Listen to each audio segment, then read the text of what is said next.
Hey, so I thought I'd just make a video showing how this works.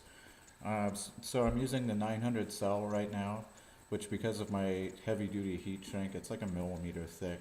The 1200 cell won't fit.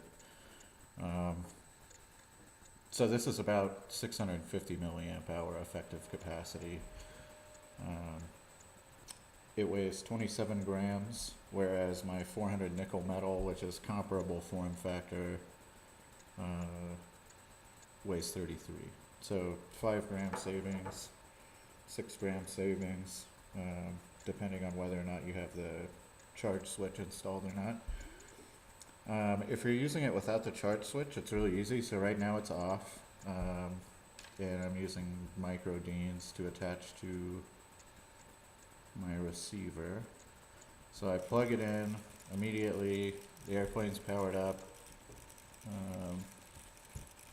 Got a green light there. I'm not sure how anything shows up in these videos. But I did some testing, measuring the current and voltage drops, and it's got really good performance, the regulator. The servo peak loads are about 2 amps when I'm actuating the flaps, and the voltage change is about 200 millivolts peak to peak, which is better performance than I anticipated. So very good performance out of the 5-volt regulator side. The switch jack is pretty cool. So I've got here, I made a jumper from Micro Dean's female to the JST 6-pin. And I can plug that in, and right now basically all it's doing is passing those signals through. The cutoff signal and the charge voltage inputs.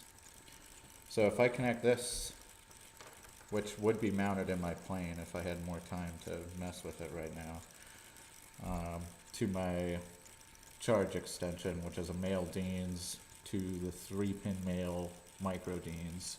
And the only thing about the micro Deans is that one of the pins on the solder side is bent in the center pin to connect it to ground.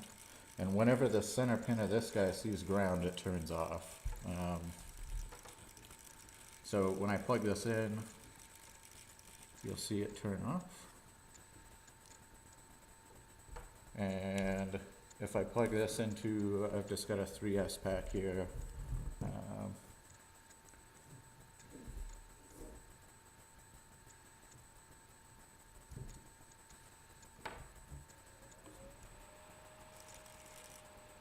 Well, that's kind of a poor demonstration because the battery is fully charged. So I've got the 3S pack plugged in, but it's fully charged, so it's indicating off. If the battery was more heavily discharged, it would light up blue. But I just got it off the charger a few minutes ago, and I've been playing with the plane a little bit, so it's not depleted enough to warrant a charge.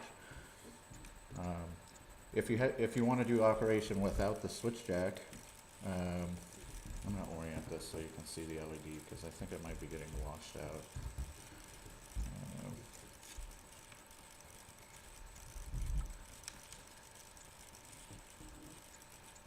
Yeah. So if I disconnect this, it indicates that there's a problem by flashing for 10 seconds or 5 seconds. I don't remember what I set it to. And now it's off again. So using the battery is really just as simple as plugging it in,